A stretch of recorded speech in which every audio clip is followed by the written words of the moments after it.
Welcome back to my channel. My name is Rishabh Gupta और आज हम लोग डिस्कस करने वाले हैं बिजनेस एनवायरनमेंट की थर्ड एंड फोर्थ फीचर। पहला है इंटर रिलेटेडनेस, दूसरा डायनेमिक नेचर। सो पहला दो फीचर मैंने पिछले वीडियो में डिस्कस कर लिया था और बाकी के दो फीचर नेक्स्ट वीडियो में डिस्कस करूँगी।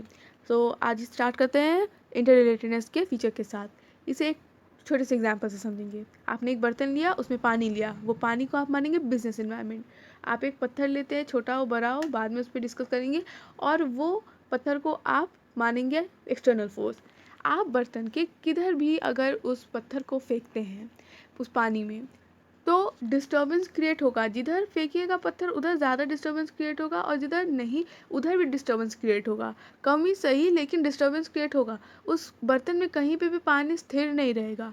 सो यही इंटर रिलेटेडनेस का फीचर कहता है कि जब भी कोई एक्सटर्नल फोर्स किसी भी फैक्टर को हिट करता है ना बिजनेस एनवायरनमेंट में। बिजनेस एनवायरनमेंट क्या है? हर एक चीज़ जो बिजनेस में होता है, या हर एक चीज़ जो इन्फ्लुएंस करता है बिजनेस को, बिजनेस का एक्टिविटी को।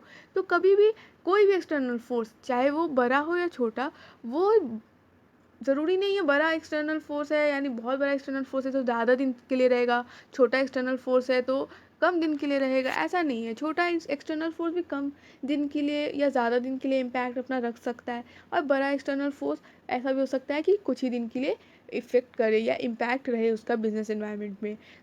अगर कोई एक एलिमेंट भी अगर डिस्टर्ब होगा बिजनेस एनवायरनमेंट में, तो उसके कारण जितने भी एलिमेंट हैं वो सब डिस्टर्ब होंगे, सब में कुछ ना कुछ चेंज आएगा। भले ही वो कितना भी माइनर हो, नहीं दिखे, तब भी उसमें कोई ना कोई चेंज ज़रूर आ रहा होगा।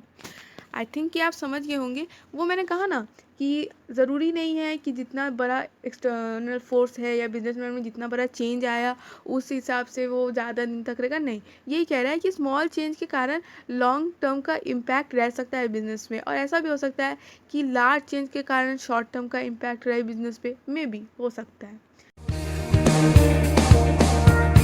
One of my subscriber Saurabh Chauhan, Saurabh का ये क्वेश्चन है। पहला पैराग्राफ में ये कह रहे हैं कि इंटर रिलेटेडनेस के टॉपिक को, फीचर को ध्यान में रखते हुए फैक्टर को डिफाइन करना है। और दूसरे में वो एक एग्जांपल दे रहे हैं कि अगर हेल्थ कॉन्शियस से इतना ज़्यादा लोग अवेयर हो गए हैं और वो हेल्दी चीज़ों का डिमांड कर रहे हैं, तो इससे क्या क्या फैक्टर इफेक्ट होगा। सबसे पहला तो इन्होंने कहा है इसमें कि वो सोशल फैक्टर होगा, यानी ये भी पूछ रहे हैं कि सोशल फैक्टर तो होगा तब बिजनेस इन्वायरमेंट में सोशल फैक्टर आ गया, क्योंकि सब कोई बहुत ज़्यादा हेल्थ कॉन्शियस हो गए। तो बिजनेस इन्वायरमेंट का ये कर्तव्य है कि वो सोशल इन्वायरमेंट को पूरा करे, तो वो सोशल इन्वायरमेंट का फैक्टर इफेक्ट हो गया। दूसरा, अब टेक्नोलॉजी, वैसा प्रोडक्ट बढ़ाने के लिए, अच्छा क्वालिटी का देने के लिए टेक्नोलॉजी भी हायर होना चाहिए, तो टेक्नोलॉजी का फैक्टर। फिर ऐसा हो सकता है कि हेल्थ प्रोडक्ट पे अभी, क्योंकि कोरोना वायरस का इन सब के कारण इतना इन्फ्लुएंस हो रहा है सब कुछ, तो मे बी गवर्नमेंट इन सब चीज़ पे कम टैक्स चार्ज करे। इंपोर्ट एक्सपोर्ट हो नहीं रहा है, लेकिन हो सकता है कि इंपोर्ट एक्सपोर्ट पे अभी उतना चार्ज भी ना लगे अगर किसी और कंट्री को मेडिसिन देना है या फिर ऐसा प्रोडक्ट कोई मांग रहा है तो। देन फिर आप कंज्यूमर अवेयर हो रहे हैं, तो इन सब के कारण बहुत सारा फैक्टर अफेक्ट कर रहा है। एक तो आप सोशल, टेक्नोलॉजी, गवर्नमेंट के कारण जो हेल्प मिल रहा है, डोनेशंस, प्राइस रिडक्शन भी हो सकता है, रॉ मटेरियल का फैक्टर इफेक्ट हो सकता है। क्या पता रॉ मटेरियल महंगी मिल जाए क्योंकि बहुत ज़्यादा प्रॉब्लम अभी हो रहा है, या फिर रॉ मटेरियल कम हो जाए। तो ये सब फैक्टर देखिए, इसके कारण तो सारा फैक्टर अफेक्ट हुआ है, चाहे कम या ज़्यादा, जो कि मैंने समझाया। लेकिन हम लोग मेन फैक्टर के बारे में ज़्यादा बात करते हैं, तो मेन फैक्टर यही थे। उतना डीप में जाने का तो इसमें नीड नहीं है। आई थिंक कि आप सबको भी समझ में आ गया होगा, और अगर अभी भी कोई डाउट हो तो ज़रूर पूछ सकते हैं आप। नाउ बात कर लेते हैं डायनेमिक नेचर के बारे में। बिजनेस एनवायरनमेंट का ये डायनेमिक नेचर कहता है कि कभी भी बिजनेस एक्टिविटी सेम तरीके से, कभी भी बिजनेस का ऑपरेशन सेम तरीके से नहीं चल सकता, कभी नहीं चल सकता।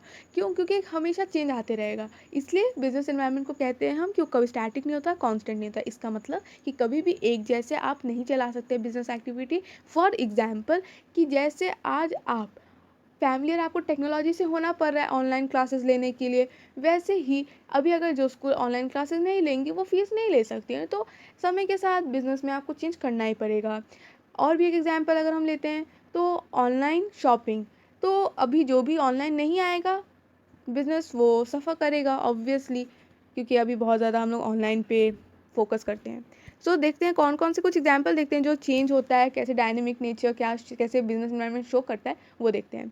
कंज्यूमर अवेयरनेस, अगर प्रोडक्ट अच्छा है, कंज्यूमर अवेयर हो रहे हैं तो आपके लिए अच्छा है, आप उस हिसाब से डिमांड बढ़ेगा आपका, तो डिमांड बढ़ेगा तो फिर से आपको प्रोडक्शन, सेल्स, डिस्काउंट वगैरह ये सब आपको फिर से इसमें बिजनेस एक्टिविटीज़ में चेंज करने पड़ेंगे। और अगर आपका अच्छा नहीं है, कंज्यूमर घटेंगे, तो ऑब्वियसली आप ज़्यादा प्रोडक्शन करके अपना घाटा तो नहीं करवाएंगे। ऑब्वियसली क्वालिटी में फिर इंप्रूव करेंगे, देखेंगे कि कहाँ प्रॉब्लम आ रहा है, उस हिसाब से आप फिर से अपना बिजनेस एक्टिविटी चेंज करेंगे और काम करेंगे। देन आता है एक्सटेंड ऑफ कंपटीशन। कंपटीशन में चेंज आ रहा है, तो अब आप कंपटीशन को compete करने के लिए क्या करेंगे, आप फिर से ज़्यादा प्रोडक्शन करेंगे, सेल्स करेंगे, कॉस्ट रिडक्शन करने का कोशिश करेंगे ताकि एक अच्छा प्राइस में अपने कंज्यूमर को आप डिलीवर कर सकें। आप आफ्टर सेल्स सर्विस का ख्याल रखेंगे, उस पर काम करेंगे। बिजनेस एक्टिविटीज़ में ये सब आप चेंज पे और ज़्यादा फोकस करेंगे और बिजनेस एक्टिविटीज़ में चेंज करेंगे। देन आता है टेक्नोलॉजिकल डेवलपमेंट। ये तो मतलब बहुत अच्छा आसानी से समझ सकते हैं। टेक्नोलॉजी हमेशा चेंज होते रहता है, क्योंकि टेक्नोलॉजी हमेशा चेंज होते रहता है तो आपको हर बार नए नई टेक्नोलॉजी से फैमिलियर होना होगा।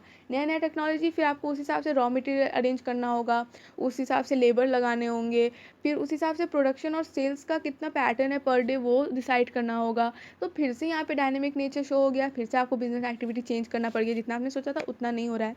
फिर गवर्नमेंट पॉलिसी जैसे कि अभी हेल्थ कॉन्शियस सब हो रहे हैं, तो क्या पता, क्योंकि देखिए मास्क है, मास्क पे या इन सब चीज़ पे क्या पता गवर्नमेंट अभी उतना टैक्स ना लगाए, अभी सब्सिडी दे यानी हेल्प करे। देन फिर आ जाता है इंपोर्ट एक्सपोर्ट पे, अगर ज़्यादा चीज़ किसी भी चीज़ पे इंपोर्ट एक्सपोर्ट पे चार्ज लग रहा है, ठीक है, इंपोर्ट एक्सपोर्ट पे ज़्यादा चार्ज लगेगा तो आप अपना इंपोर्ट एक्सपोर्ट कम कर दीजिएगा, और वहीं अगर कम लगेगा तो आप बढ़ा दीजिएगा इंपोर्ट एक्सपोर्ट।